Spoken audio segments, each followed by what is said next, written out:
नमस्कार दोस्तों। आज हम बात करेंगे भारत के वे 10 सबसे शक्तिशाली राजाओं के बारे में। नंबर 1 पर मौजूद राजा तो इतने पराक्रमी थे कि चाहे मुगल हो, अंग्रेज हो या फिर फारसी सेना, हर कोई उनके नाम से कांपता था। कोई राजा ऐसा था जो दुश्मनों को रणभूमि में धूल चटाता था, तो कोई ऐसा कौशल शासक जिसके शासन में देश ने आर्थिक उन्नति की।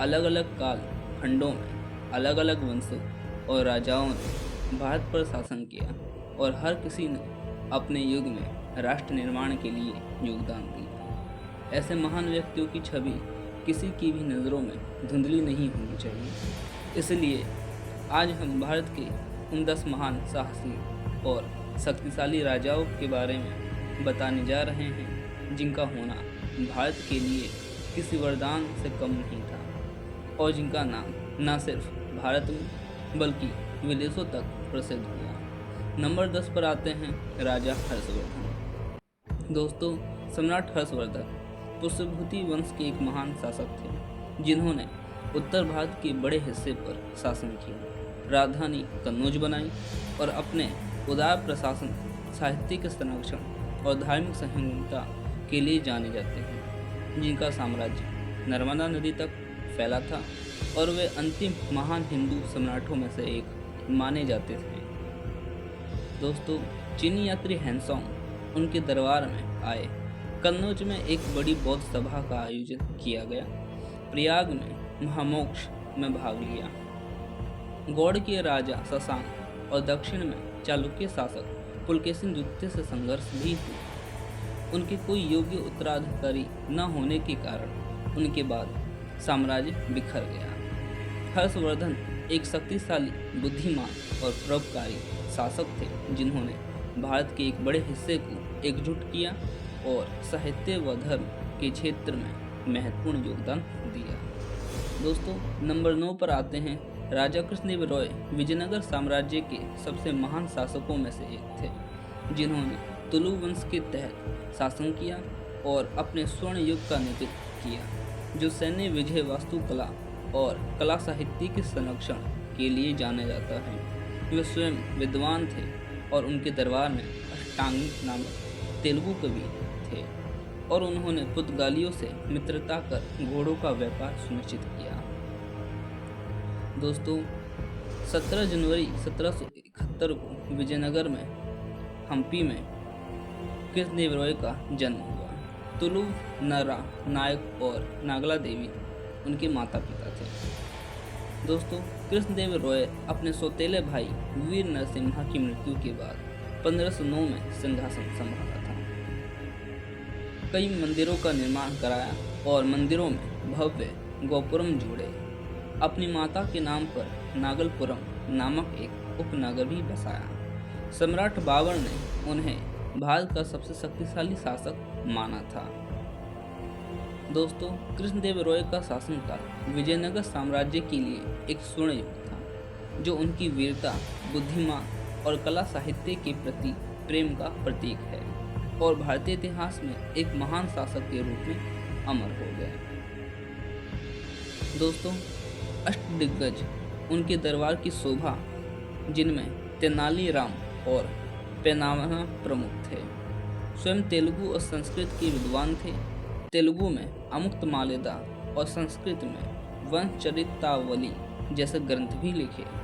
आंध्र भोज के नाम से भी जाने जाते थे और कन्नड़, तेलुगु, तमिल और संस्कृत कवियों का संरक्षण किया था। दोस्तों, कृष्णदेव राय ने बीजापुर, गोलकुंडा के सुल्तानों और उड़ीसा के गजपतियों को हराकर दक्षिण भारत के सबसे शक्तिशाली शासक बने। 1512 में उदयगिरी किले पर विजय प्राप्त की और युद्ध में घायल सैनिकों की स्वयं देखभाल की। पुर्तगाली गवर्नर अल्बुकर्क से संधि कर घोड़ों के व्यापार को सुरक्षित किया। दोस्तों, नंबर 8 पर आते हैं राजा पोरस। राजा पोरस पंजाब के एक शक्तिशाली भारतीय राजा थे जिन्होंने सिकंदर महान के भारत आक्रमण के दौरान झेलम और चिनाब नदियों के बीच अपने साम्राज्य पर शासन किया और बहादुरी से लड़ाई लड़ी।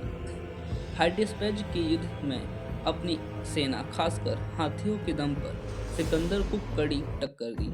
हालांकि हार गए, लेकिन अपनी वीरता से प्रभावित कर सिकंदर ने अपना राज्य वापस पाने में सफल रहे और बाद में सिकंदर के सेनापति द्वारा उनकी हत्या कर दी गई थी।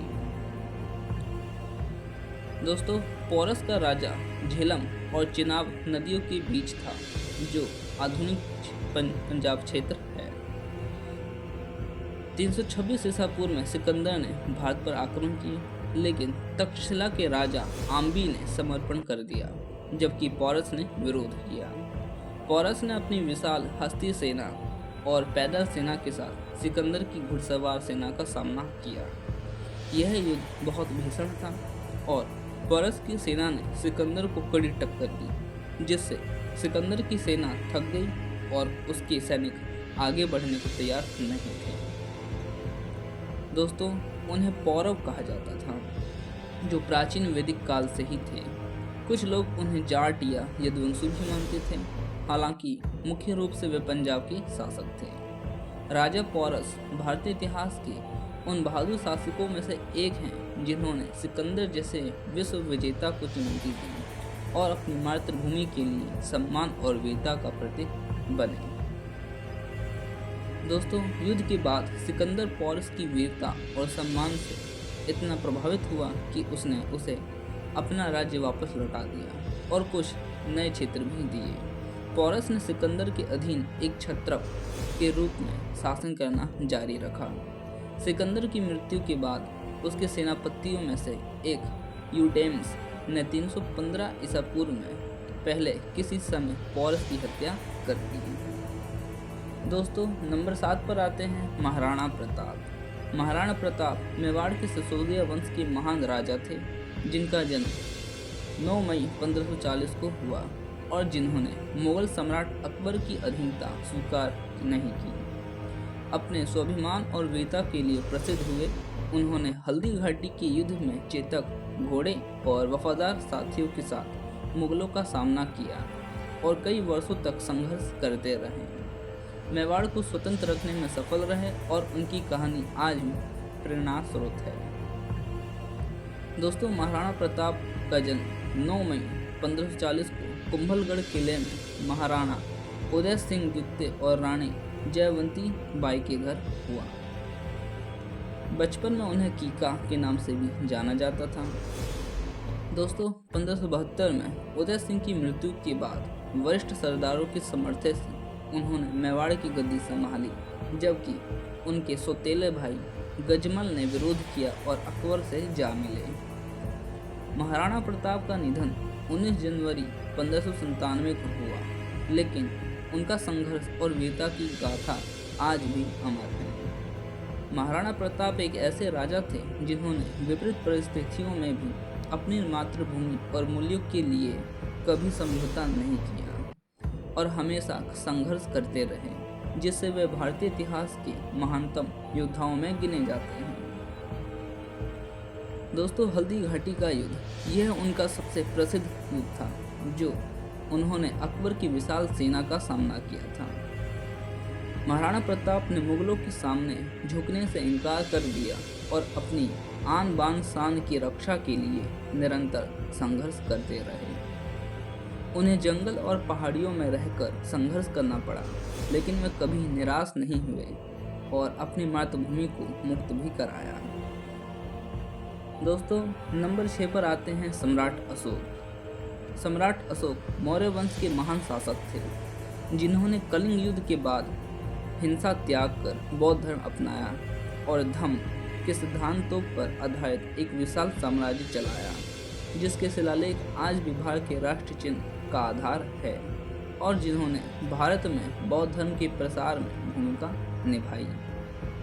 अशोक के शिलालेख और स्तंभ उनके विचारों और शासन के स्थायी प्रमाण हैं, जो आज भी मिलते हैं। भारत का राष्ट्रीय चिन्ह उन्हीं के काल का है।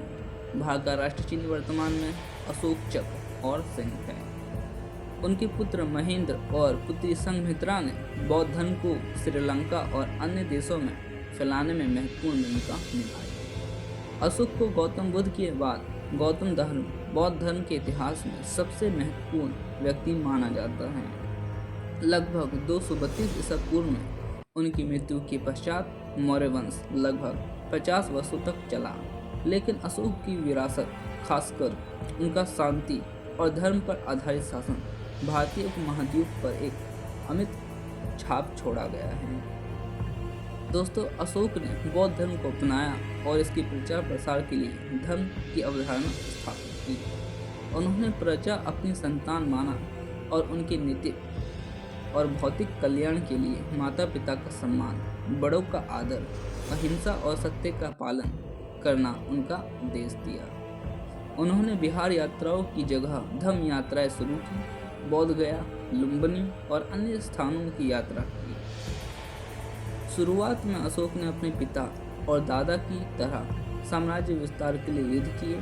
अपने शासनकाल के शुरुआती वर्षों में उन्होंने पूर्वी भारत के कलिंग पर एक क्रूर युद्ध किया, जिसमें भारी नरसंहार हुआ।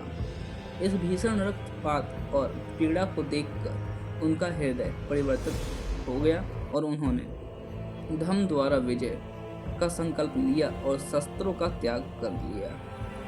अशोक बिंदुसार और रानी धर्मा के पुत्र थे, जिनका जन्म लगभग 304 ईसा पूर्व में हुआ था। बचपन से ही वे सैन्य गतिविधियों में कुशल थे, लेकिन अपने सौतेले भाई के साथ प्रतिस्पर्धा और शारीरिक बनावट के कारण उन्हें उत्तराधिकार सूची में नीचे रखा गया था। बिंदुसार की मृत्यु के बाद संघर्षों के बाद वे मगध के सम्राट बने और लगभग 269 ईसा पूर्व में शासन किया। दोस्तों, नंबर 5 पर आते हैं राजराजा प्रथम। राजराजा प्रथम चोल वंश के एक महान सम्राट थे, जिन्होंने चोल साम्राज्य को दक्षिण भारत में शक्तिशाली बनाया, नौसेना का विस्तार किया और श्रीलंका, मालदीव पर विजय प्राप्त की। साथ ही तंजावुर में भव्य बृहदेश्वर मंदिर का निर्माण करवाया, जो उनकी सैन्य, प्रशासनिक और सांस्कृतिक उपलब्धियों का प्रतीक है। राजराज प्रथम को चोल साम्राज्य को दक्षिण भारत की प्रमुख शक्ति बनाने और दक्षिण पूर्व एशिया में चोल प्रभाव स्थापित करने का श्रेय दिया जाता है। 1000 ईसा पूर्व में भूमि सर्वेक्षण और मूल्यांकन की योजना शुरू की, जिससे साम्राज्य का पुनर्गठन हुआ। चोल प्रशासन में स्थानीय सुशासन की नींव रखी। तंजावुर में विश्व प्रसिद्ध बृहदेश्वर मंदिर का निर्माण करवाया, जो द्रविड़ वास्तुकला का उत्कृष्ट उदाहरण भी है। उनके शासनकाल में तमिल कविता और कला का उत्कर्ष हुआ। उन्होंने एक शक्तिशाली नौसेना का निर्माण किया, जिससे चोलों को हिंद महासागर में प्रभुत्व स्थापित करने में मदद मिली। केरल, पांड्य राज्य, मालदीव, लक्षद्वीप और श्रीलंका के उत्तरी भाग पर विजय प्राप्त की। उनके साम्राज्य का विस्तार कलिंग तक था। दोस्तों, नंबर 4 पर आते हैं समुद्रगुप्त। समुद्रगुप्त गुप्त वंश के महानतम शासक थे, जिनके सैन्य विभाग, विजयों और साम्राज्य विस्तार के कारण भारत का नेपोलियन कहा जाता है, जिन्होंने भारत को एक विशाल साम्राज्य में बदला और गुप्त काल को स्वर्ण युग बनाने में महत्वपूर्ण भूमिका निभाई, जो कला, साहित्य और प्रशासन के लिए जाना जाता है। वे स्वयं एक कुशल कवि और वीणा वादक थे। वैष्णव धर्म को मानते हुए भी वे अन्य धर्मों के प्रति सहिष्णुता थे। उन्होंने श्रीलंका के राजा को बौद्ध गया में विहार बनाने की अनुमति दी थी। उन्होंने अपने शासनकाल में 7 तरह के सिक्के चलाए और प्रयाग प्रशस्ति से उनके बारे में महत्वपूर्ण जानकारी मिलती है। उनके शासनकाल ने गुप्त काल को भारत का स्वर्ण युग बनाने की नींव रखी, जो समृद्धि और सांस्कृतिक उत्कर्ष का काल था। समुद्रगुप्त एक महान विजेता, प्रशासक और कला प्रेमी थे, जिन्होंने एक विशाल और समृद्ध साम्राज्य का निर्माण किया और प्राचीन भारत के इतिहास में एक स्वर्णिम अध्याय जोड़ा। दोस्तों, चंद्रगुप्त प्रथम और लिच्छवी राजकुमारी कुमार देवी के पुत्र थे, जिन्होंने भाइयों को हराकर सिंहासन प्राप्त किया था। समुद्रगुप्त ने उन्होंने उत्तर में हिमालय से लेकर दक्षिण में विंध्याचल पर्वत तक और पूर्व में बंगाल की खाड़ी तक एक विशाल साम्राज्य स्थापित किया, जिसने कई राजाओं को अधीन किया। दोस्तों, वे एक महान संगीतकार, कवि और कला प्रेमी थे, जिनके दरबार में विद्वान रहते थे। दोस्तों, नंबर 3 पर आते हैं पृथ्वीराज चौहान। पृथ्वीराज चौहान 12वीं सदी के एक पराक्रमी हिंदू राजा थे, जिन्होंने अजमेर और दिल्ली पर शासन किया और अपनी बहादुरी, विद्या और शब्दभेदी बाण चलाने की कला के लिए जाने जाते हैं। उन्होंने मोहम्मद गौरी को कई बार हराया, लेकिन तराइन के दूसरे युद्ध 1192 में हार गए, जिसके बाद भारत में इस्लामी शासन की नींव पड़ी। उनकी कहानी और संयोगिता से प्रेम कहानी पृथ्वीराज रासो जैसे महाकाव्य में प्रसिद्ध है। उन्हें शब्दभेदी बाण चलाने की अद्भुत क्षमता के लिए जाना जाता था। कन्नौज के राजा जयचंद की बेटी संयोगिता के साथ उनकी प्रेम कहानी बहुत प्रसिद्ध है, जिसे चंदम्बर दाई ने पृथ्वीराज रासो में लिखा है। तराइन की हार के बाद उन्हें मार दिया गया, जिसे भारत के इस्लामी विजय की महत्वपूर्ण घटना माना जाता है। उनके मित्र और कवि चंदम्बर दाई ने भी बाद में आत्महत्या कर ली। वह चौहान वंश के अंतिम महान शासक थे, जिनका साम्राज्य राजस्थान, हरियाणा, दिल्ली और पंजाब तक फैला था और उनकी राजधानी अजमेर थी। 1166 में जन्मे वह बचपन से ही साहसी और बुद्धिमान थे। उन्होंने संस्कृत, प्राकृत जैसे 6 भाषाएं सीखी और इतिहास, गणित, चिकित्सा, सैन्य विभाग में निपुण थे। उन्होंने कई पड़ोसी राज्यों पर विजय प्राप्त की, खासकर चंदेल राजा परमवीर देव को हराया। उन्होंने गजनी के साथ शासक मोहम्मद गौरी के कई हमलों को सफलतापूर्वक रोका, लेकिन तराइन के दूसरे युद्ध में गौरी से पराजित हुए और बाद में मारे गए।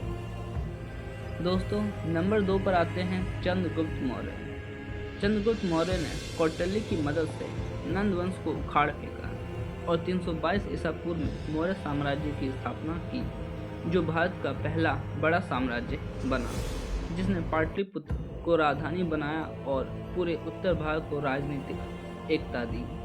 उन्होंने सेल्यूकस निकेटर को हराकर पश्चिम में विस्तार किया और बाद में जैन धर्म अपनाकर जैन मुनि भद्रबाहु के साथ श्रवणबेलगोला में उपवास से देह त्याग दिया, जिससे मौर्य राजवंश की नींव पड़ी और भारत के इतिहास में एक नया अध्याय शुरू हुआ। दोस्तों, चाणक्य की मदद से एक मजबूत गुप्तचर प्रणाली और पारदर्शी न्याय प्रणाली स्थापित की, जिससे राज्य में शांति और व्यवस्था बनी। मेगास्थनीज जैसे यूनानी यात्रियों ने उनके सुव्यवस्थित शासन और मजबूत कानून व्यवस्था की प्रशंसा की है। दोस्तों, अपने जीवन के अंत में चंद्रगुप्त मौर्य ने जैन धर्म अपना लिया और जैन मुनि भद्रबाहु के साथ श्रवणबेलगोला चले गए। उन्होंने वहीं उपवास द्वारा अपने शरीर का त्याग किया और उनके नाम पर श्रवणबेलगोला में चंद्रगिरी पहाड़ी और चंद्रगुप्त बस्ती मंदिर है। सिकंदर महान की मृत्यु के बाद उन्होंने पंजाब और सिंध क्षेत्र के यूनानी शासकों को हराकर उत्तर पश्चिम भारत पर नियंत्रण किया। उन्होंने सेल्यूकस प्रथम निकेटर के खिलाफ युद्ध जीता और एक संधि के माध्यम से पश्चिमी सिंधु घाटी और अफगानिस्तान के कुछ हिस्सों पर कब्जा किया।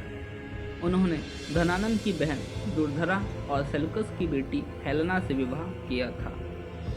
चंद्रगुप्त मौर्य के शुरुआती जीवन के बारे में बहुत कम जानकारी है, लेकिन किंवदंतियों के अनुसार उन्हें आचार्य कौटिल्य से शिक्षा मिली, जो बाद में उनके मंत्री बने और नंद वंश के पतन में सहायक हुए। उन्होंने नंद वंश धनानंद को हराकर मगध पर कब्जा किया और मौर्य साम्राज्य की स्थापना की, जो भारत का पहला बड़ा और एकीकृत साम्राज्य था।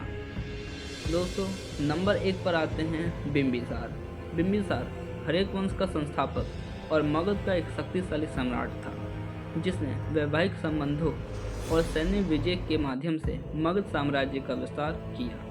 राजगीर को राजधानी बनाया, अजातशत्रु के हाथों कैद होकर मारा गया और गौतम बुद्ध के मित्र व संरक्षक के रूप में बौद्ध धर्म के शुरुआती विकास में महत्वपूर्ण भूमिका निभाई।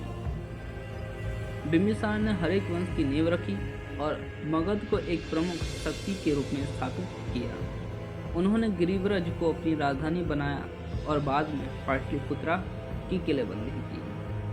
दोस्तों, अपने पिता की मृत्यु के बदला लेने और व्यापारिक मार्गों पर नियंत्रण के लिए अंग राज्य को जीता और अपने बेटे अजातशत्रु को वहां का राज्यपाल नियुक्त किया। कौशल नरेश प्रसेनजित की बहन महाकोसला, लिच्छवी राजकुमारी चेलना और मद्र राजकुमारी क्षेमा से विवाह कर अपनी स्थिति मजबूत की। बिंबिसार ने मगध को एक छोटे राज्य से एक बड़े साम्राज्य के रूप में विकसित किया, जिसकी नींव उनके बाद मौर्य साम्राज्य के विस्तार का आधार बनी। दोस्तों, अगर आपको ये कहानी पसंद आई है तो इसे शेयर ज़रूर करें। दोस्तों, अगर आप हमारे चैनल पर नए हैं तो सब्सक्राइब ज़रूर करें, लाइक ज़रूर करें। आज के लिए इतना ही, मिलते हैं नेक्स्ट वीडियो में।